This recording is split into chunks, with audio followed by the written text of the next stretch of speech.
Welcome back. In this part of my series on goals, I'm going to focus on the ingredients of successful goal setting. And then in part 3, I'll specifically focus on how to set smarter goals. So don't forget to subscribe if you want to look at future content.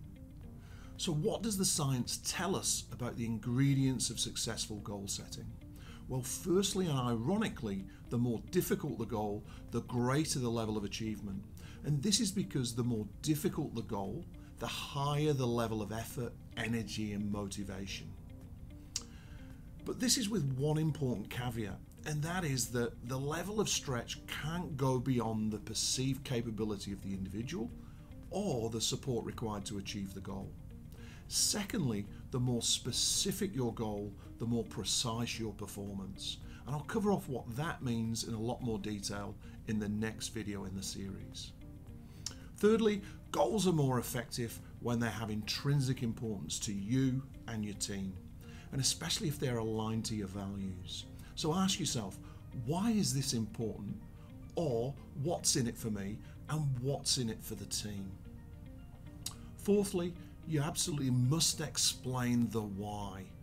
Contrary to popular belief, an assigned goal is just as effective as one produced participatively with your team. The key is more about explaining the rationale or the why, and then giving the team the autonomy to work on the strategy to achieve the goal.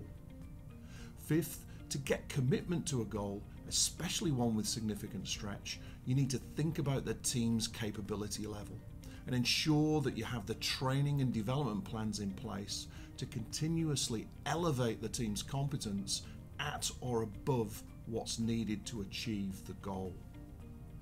This is important because people only remain fully motivated and committed to a goal if they feel they have the capability, skills, and training to achieve it. Fifth, goals need to be approach rather than avoidance based. So for example, an approach goal would be wanting to do well on a project team versus an avoidance goal would be about not wanting to fail on a project team. These two things sound very similar, but a recent study suggests that only approach goals lead to higher levels of objective performance, satisfaction, and subjective well-being. So hence, framing your goals in the right way is crucial to success. Sixth, timing is everything.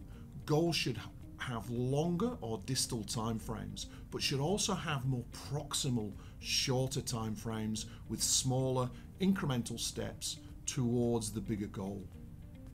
Momentum is everything here.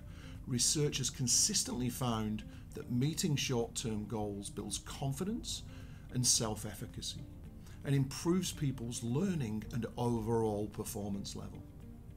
One final point is that things that get measured get done. So apply specific targets that can be measured and then give consistent feedback along the way towards the goal. Well, I'll wrap things up there, and if you want to see part 3, which will be about smarter target setting, hit the subscribe button. Thanks again for watching, and I'll see you next time.